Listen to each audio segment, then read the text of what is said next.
Specialist అంటే వ్యాధి నిర్ధారణ నిపుణురాలు.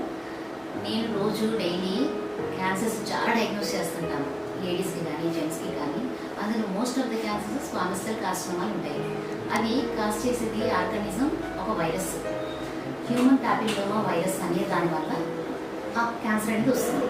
ఎవరికి ఏమేమి క్యాన్సర్లు వస్తాయంటే, లేడీస్లో అయితే సర్వైకల్ ముఖద్వారం క్యాన్సర్ అంటే గర్భాశయ ముఖద్వార క్యాన్సర్, తర్వాత వల్వల్ క్యాన్సర్, నోటి క్యాన్సర్, లిప్స్కి సంబంధించిన lips, gums, throat cancer and oesophagus cancer. So ఇవన్నీ లేడీస్లో వస్తాయి. జెంట్స్లో అయితే లేడీస్లో ఇంకా యానల్ క్యాన్సర్ కూడా. జెంట్స్లో యానల్ క్యాన్సర్, తర్వాత ఏమో పెనైల్ క్యాన్సర్, ఈసోఫాగస్ వరకు ఓరల్ క్యావిటీ నుంచి ఈసోఫాగస్ వరకు వచ్చే క్యాన్సర్ అని ఈ హెచ్పివి వైరస్ వల్ల వచ్చే స్క్వామస్ సెల్ కార్సినోమా వల్ల వస్తున్నాయి, డయాగ్నోస్ చేస్తున్నాయి. ఇది పాతకాలంలో లాగా ఓల్డ్ ఏజ్ 50 ఏళ్ళ తర్వాతే రావాలని రూల్ ఏం లేదు. ఇప్పుడు మొత్తం జెనెటిక్స్ మొత్తం మారిపోయింది. ఇన్ఫెక్షన్ వచ్చిన 10-15 ఏళ్ళ వరకు మన క్యాన్సర్ ఉన్నట్టు మనకు తెలియదు. అది సైలెంట్గా ఒక సైడ్ నుంచి ఒక సైడ్కి కన్వర్ట్ అవుతూ ఒక్కసారి క్యాన్సర్ కింద కన్వర్ట్ అవుతుంది. సో అది దానికి రావడానికి, ఇన్ఫెక్షన్ వచ్చి మనకు క్యాన్సర్ రావడానికి 10-15 ఏళ్ళ గ్యాప్ ఉంటుంది. సో అది మనకు తెలియకుండా వచ్చేస్తుంది. ఎవరికి వచ్చింది ఎవరికి లేదు ఇన్ఫెక్షన్ అనేది మనం చెప్పలేము. సో దాన్ని ప్రొటెక్ట్ చేయడానికి, దాన్ని ప్రివెంట్ చేయడానికి మనము ఒక వ్యాక్సిన్ వేసుకోవడం వల్ల ఈ క్యాన్సర్లన్నీ మనం ఆపొచ్చు, 100% ఆపొచ్చు. సో దానికి 2 రకాల వ్యాక్సిన్స్ ఉన్నాయి. 4 వేరియంట్స్ అని, 9 వేరియంట్స్ అని. క్వాడ్రివాలెంట్ ఇంకా 9 వేరియంట్స్ అని ఉంటుంది. సో ఈ క్వాడ్రివాలెంట్స్ అనేవి 4 వైరస్లు హై రిస్క్ కాజింగ్ క్యాన్సర్ అనమాట. సో అవి వేసుకుంటే కొంత మ్యాక్సిమం క్యాన్సర్ వచ్చే ఈ వైరస్ వల్ల వచ్చే క్యాన్సర్ని మనం ఆపొచ్చు. 9 వేరియంట్స్ అనుకో కొన్ని లో రిస్క్, అది రావచ్చు రాకపోవచ్చు, ఒక 20-30 ఇయర్స్ తర్వాత క్యాన్సర్ కన్వర్ట్ చేయొచ్చు అది. సో అలాంటి వైరస్ ఉంటాయి, అన్నిటికి కలిపి అది 9 వేరియంట్స్ అనమాట. సో ఇప్పుడు మన సెంట్రల్ గవర్నమెంట్ ఈ ఆయుష్మాన్ భారత్ అనే ప్రోగ్రాం ద్వారా ఒక ప్రాజెక్ట్ ద్వారా అందరికీ 9 ఏళ్ళ పైబడిన వాళ్ళ నుంచి 45 ఏళ్ళ లోపు వాళ్ళకి జనరల్గా ఈ వైరస్ ఇచ్చుకోవచ్చు. కానీ ఎంత ఎర్లీగా తీసుకుంటే అంత బెనిఫిట్ అనమాట. సో గవర్నమెంట్ ఫ్రీగా ఈ వ్యాక్సిన్ ప్రొవైడ్ చేస్తుంది. అందరూ దయచేసి యూటిలైజ్ చేసుకోవాలి. దీనివల్ల ప్రివెంటబుల్ కాజ్ ఆఫ్ క్యాన్సర్ని మనం ప్రివెంట్ చేసుకోవచ్చు.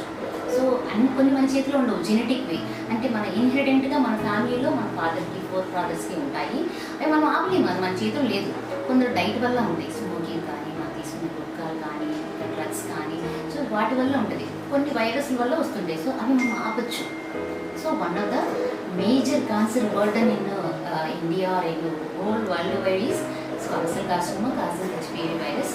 సో దాన్ని మనం ప్రివెంట్ చేసుకోవాలి. సో ఆప్షన్ ఉన్నప్పుడు అందరూ యూటిలైజ్ చేసుకోండి. దానివల్ల భయపడాల్సింది ఏమీ లేదు. అది చిన్న వ్యాక్సిన్, అది 0.5 ml వ్యాక్సిన్ ఇస్తారు. ఆ వ్యాక్సిన్ తోటి జ్వరం రావడం కానీ, దానివల్ల మనకు క్యాన్సర్ వస్తుందేమో అన్న అపోహలు కొందరికి ఉంటాయి, ఎందుకు వచ్చింది అని. సో అలా అస్సలు ఏమి భయపడక్కర్లేదు. అది చంపేసిన వైరస్ని మనకి లైఫిలైజ్డ్ వైరస్ అంటారు. సో దాన్ని మనకి ఎక్కిస్తారు. దానివల్ల బాడీలో యాంటీబాడీస్ ప్రొడ్యూస్ అయిపోయి మనకి ఫ్యూచర్లో వచ్చే వైరస్ని ఆపుతుంది. వచ్చిందనుకోండి మనకి ఇన్ఫెక్షన్, ఆల్రెడీ మన దగ్గర యాంటీబాడీస్ రెడీగా ఉంటే దాన్ని ఫైట్ చేసి చంపేస్తుంది. అది గ్రోత్ అవ్వనివ్వదు. ఎలాగైతే కోవిడ్ వైరస్ని ప్రొటెక్ట్ చేసుకోవడానికి మనం వ్యాక్సిన్ వేసుకున్నామో సేమ్ ఇది కూడా అలాగే అనమాట. సో ఏం భయపడాల్సిన అవసరం లేదు, అందరూ యూటిలైజ్ చేసుకోండి. దీనికి ఒకసారి జనరల్గా మామూలు ముందే కనిపెట్టుకోవడం ఎలాగా, మాకు 40 ఏళ్ళు అయిపోయాయి, మేము ఆ వైరస్ నాకు వచ్చిందా లేదా కనుక్కోవడం ఎలాగా, ఫ్యూచర్లో మాకు క్యాన్సర్ వస్తుందా లేదా తెలుసుకోవడం ఎలాగని కొందరు అడుగుతుంటారు. సో దానికి టాప్స్మియర్ టెస్ట్ చేయించుకోవాలి. సో గర్భసంచి ముఖద్వారం నుంచి మేము కొన్ని సెల్స్ తీసుకొని, ఈ సెల్స్ నార్మల్గా ఉన్నాయా లేదా, ప్రీ క్యాన్సర్ స్టేజ్లో ఉన్నాయా, ఒకవేళ ప్రీ క్యాన్సర్ స్టేజ్లో ఉంటే మేము అది ఇస్తాము. సో ఎవ్రీ ఇయర్కి ఫాలోఅప్ చేసుకోవాల్సి ఉంటుంది. లేదంటే కొందరికి సడన్గా క్యాన్సర్ సెల్స్ రావచ్చు. సో ఎర్లీగా డయాగ్నోస్ చేసుకునే పద్ధతి అది. క్యాన్సర్ ఎప్పుడు మనకు పెయిన్ వచ్చి ఇబ్బంది అయ్యి రాదనమాట. పెయిన్లెస్గా మనకి లోపల పెరిగిపోతూ ఉంటుంది. ఎందుకు అంటే ఈ క్యాన్సర్ సెల్స్ నరాలను తినేస్తాయి. సో నరాలు లేకుండా మనకు పెయిన్ అనే ఫీలింగ్ తెలియదు, కాబట్టి మనకు తెలియకుండా సైలెంట్గా పెరిగిపోతుంది. మనకు ఈ టెస్ట్ పాసిబిలిటీ ఉన్నప్పుడు యూటిలైజ్ చేసుకోండి అందరూ. ఎందుకంటే మనకు లేదు, మనకు ఎందుకు వస్తుంది అని ఎప్పుడు అనుకోవద్దు. మనం అందరం ఇక్కడ పర్మనెంట్గా ఉండడానికి రాలేదు. ఎవరికి ఏ ఇన్ఫెక్షన్ అయినా రావచ్చు, ఎప్పుడు ఏమైనా జరగవచ్చు. అది మన ట్రూత్ మనం యాక్సెప్ట్ చేయాలి. ఏదైనా పాసిబుల్ డయాగ్నోస్టిక్ ఫెసిలిటీస్ ఉంటే అన్నిటిని వాడుకోవాలి. సో టాప్స్మియర్ టెస్ట్ అందరూ యూటిలైజ్ చేసుకోండి, ఎర్లీగా డయాగ్నోస్ చేసుకోండి, ట్రీట్ చేసుకోండి. ఎర్లీ స్టేజ్లో నార్మల్ లైఫ్ లీడ్ చేయొచ్చు ఫ్యూచర్ మొత్తం. సో మనం కొంచెం లేట్ చేసినా, అది వేరే బాడీ పార్ట్స్కి వెళ్ళినా, ఏ ట్రీట్మెంట్ చేసినా ఎవరి చేతిలో ఏమీ ఉండదు. సో డెత్ ఒకటి ఆప్షన్. ఫ్యూచర్లో రిస్క్ ఉంటాయి. నిజంగానే క్యాన్సర్ వచ్చిందనుకోండి, దాన్ని మనం అప్పుడు ఏం ఏం చేయలేము. కాబట్టి ముందు ఏదైనా ఆప్షన్ ఉన్నప్పుడు దాన్ని యూటిలైజ్ చేసుకోండి. అలాగే చాలా ఎంగేజ్ వాళ్ళకి బ్రెస్ట్ క్యాన్సర్ కూడా డయాగ్నోస్ చేస్తుంటాం.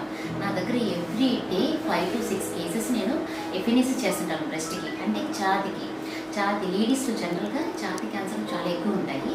అయితే వాళ్ళు మినిమం ఎగ్జామినేషన్ చేసుకుంటూ ఉండాలి. స్నానం చేసినప్పుడు బ్రెస్ట్ ఎగ్జామిన్ చేసుకొని సెల్ఫ్ బ్రెస్ట్ ఎగ్జామినేషన్ అంటారు. సో అలా చేసుకుని ఏదైనా చిన్న కణితులాగా ఉంటే సూది పరీక్ష చేయించుకోవాలి. సూది పరీక్షలోనే చిన్న టెస్ట్, అది చిన్న సూది పెట్టి కణాలు తీసుకొని అవి క్యాన్సర్ సెల్సా నార్మల్ సెల్స్ అంటే భయపడక్కర్లేదు, తీసుకోవచ్చు, లేకుంటే పర్వాలేదు, ఉంచుకోవచ్చు. అదే క్యాన్సర్ అనుకోండి, ఎర్లీ స్టేజ్లో డయాగ్నోస్ చేసుకొని ట్రీట్ చేసుకుంటే వేరే బాడీ పార్ట్స్కి వెళ్ళకుంటే మంచిగా నార్మల్ లైఫ్ లీడ్ చేయొచ్చు. సో నెక్స్ట్ 10 to 15 years హ్యాపీగా ఉండొచ్చు. సో అలా కాకుండా వాళ్ళు అసలు చూసుకున్నారు, కొంతమంది చూసుకున్నా కూడా అది భయపడతారు అనమాట చేయించుకోవడానికి, నామోషి ఫీల్ అవుతారు. ఎందుకు ఏమో ఒకవేళ నిజంగా క్యాన్సర్ ఉంటే అని భయపడిపోతారు. తర్వాత కొంతమంది ఏంటి అసలు ఆ ఇనిషియేటివ్ తీసుకోరు. ఇంట్లో హస్బెండ్కి కానీ ఇంట్లో పెద్దవాళ్ళకి కానీ చెప్పండి, ఫస్ట్ ఓపెన్ యువర్ మౌత్. మీకు చెప్పండి, మీకు ప్రాబ్లం ఏముందో చెప్పండి. మీకు ఏదైనా క్యాన్సర్ ఉంటే అది మీకు నొప్పి కాజ్ చేయదు. సో నొప్పి లేదు కదా. చాలామంది లేడీస్ నా దగ్గరకు వచ్చినప్పుడు ఏమ్మా ఇది ఇలాగా పుండు పడిపోయే వరకు ఉన్నారు, ఏమైందంటే నాకేం నొప్పి లేదు మేడం, నాకేం ఇబ్బంది లేదు, అందుకే రాలేదు అంటారు. నొప్పి అనేది ఉండేది మంచిది, నొప్పి ఉన్న గడ్డలన్నీ మంచివి, మందుతో తగ్గిపోవడమో లేకుంటే తీసేస్తే సరిపోవడమో అయిపోతుంటాయి. నొప్పి లేనివి చాలా డేంజరస్, ఎందుకంటే అవి క్యాన్సర్ సెల్స్ నరాలన్నీ తినేయడం వల్ల మనకు పెయిన్ అనే సెన్సేషన్ ఉండదు, ఆ ఏరియాలో ఎక్కడ పెయిన్ ఉండదు. సో మీరు అందరూ అలర్ట్ అవ్వండి, సెల్ఫ్ బ్రెస్ట్ ఎగ్జామినేషన్ చేసుకోండి, డౌట్ ఉంటే మ్యామోగ్రామ్ అనే టెస్ట్ చేయించుకోండి. దాంట్లో ఏదైనా ఫోకల్ లీజన్స్ ఉంటే ఫర్దర్గా అల్ట్రాసౌండ్ అని చేస్తారు. So high resolution ultrasound both breast test చేస్తారు. చేసినప్పుడు దాంట్లో ఏదైనా కణితులు ఉంటే గడ్డలు ఉంటే సూది పరీక్ష చేసి దాని తర్వాత తీసేసుకోవడం కానీ కీమోథెరపీలు రేడియోథెరపీ అవసరమైతే చేసేసుకుంటే నార్మల్ లైఫ్ ఉంటుంది. వదిలేస్తే అది చంకలోకి వెళ్ళడం కానీ అదర్ బాడీ పార్ట్స్ చాలా మందికి బోన్స్కి వెళ్ళిపోతుంటుంది. వాళ్ళకు తెలియకుండా గడ్డ ఉంటుంది, బ్యాక్ పెయిన్ వస్తుంటుంది. ఆ మేడం బ్యాక్ పెయిన్ అని వస్తారు కానీ ఛాతీలో గడ్డ చూస్తే ఇంతకీ ఆమెకి ఛాతీలో గడ్డ ఉండి క్యాన్సర్ సెల్స్ ఎప్పుడు స్పైన్కి వెళ్తాయి, బాడీలో స్పైన్కి వెళ్ళిపోయి బ్రెయిన్కి వెళ్ళిపోతాయి. సో వాళ్ళకి ఏమి చేయలేరు. సో లాస్ట్ స్టేజ్లో అయితే ఎవరు ఏం చేయలేరు. సో ఎర్లీగా అలర్ట్ అవ్వండి. ముందులాగా లేదు, ఇప్పుడు లైఫ్ చాలా షార్ట్గా ఉంది. మోస్ట్ ఆఫ్ ద డెత్లు caused by either cancer or heart or brain, ఈ మూడే. సో క్యాన్సర్ అది మన చేతిలో ఉంది, ఎర్లీగా డయాగ్నోస్ చేసుకున్న ఆప్షన్ మనకు ఉంది. డయాగ్నోస్టిక్ మొడాలిటీస్ ఇప్పుడు అలా ఉన్నాయి, ఓల్డెన్ డేస్లో లేవు. క్యాన్సర్ వచ్చిందా చనిపోతారు ఇంకంతే అని యాక్సెప్ట్ చేసుకుంటారు. ఇప్పుడు అలా కాదు, ఎర్లీగా డయాగ్నోస్ చేసుకోవచ్చు, ట్రీట్ చేసుకోవచ్చు, నార్మల్ లైఫ్ లీడ్ చేసుకునే ఆప్షన్ ఉంది. సో అందరూ యూటిలైజ్ చేసుకోండి. సో ఈ మధ్యకాలంలో లేడీస్ ప్రాబ్లమ్స్ అన్నీ ఎక్కువ ఉండడం వల్ల ఇతర సర్వైకల్ క్యాన్సర్ కానీ బ్రెస్ట్ క్యాన్సర్ కానీ ఎనీ హెల్త్ ఇష్యూస్, వీటన్నిటి కోసం రీసెంట్గా ఆపద్ బాంధవన్ అనే ఫౌండేషన్ వాళ్ళు వర్క్ చేస్తున్నారు. మీకు ఏదైనా డౌట్స్ ఉంటే వాళ్ళకి సంప్రదించండి. మీకు ఏం అర్థం కాకపోయినా అట్లీస్ట్ మాకు దానికోసం అవేర్నెస్ చేయండి అన్నా కూడా వాళ్ళు అవేర్నెస్ చేస్తారు. మీకు వ్యాక్సిన్ ఏ టైం నుంచి ఏ టైం వరకు వేసుకోవాలి, ఎన్ని వ్యాక్సిన్ డోసులు వేసుకోవాలి, 3 doses వేసుకోవాల్సి ఉంటుంది మినిమం. సో అలా ఎప్పుడెప్పుడు వేసుకోవాలి, తర్వాత దానికి సంబంధించిన ఏమైనా డౌట్స్ ఉన్నా మీ ఫ్యామిలీ వాళ్ళకి ఏదన్నా ఉన్నా మీరు వాళ్ళకి కాంటాక్ట్ చేసి అన్ని డీటెయిల్స్ సమాచారం పొందవచ్చు. అండ్ డాక్టర్ అనుకున్న pathologist, Mihira path care lab, Amalapuram.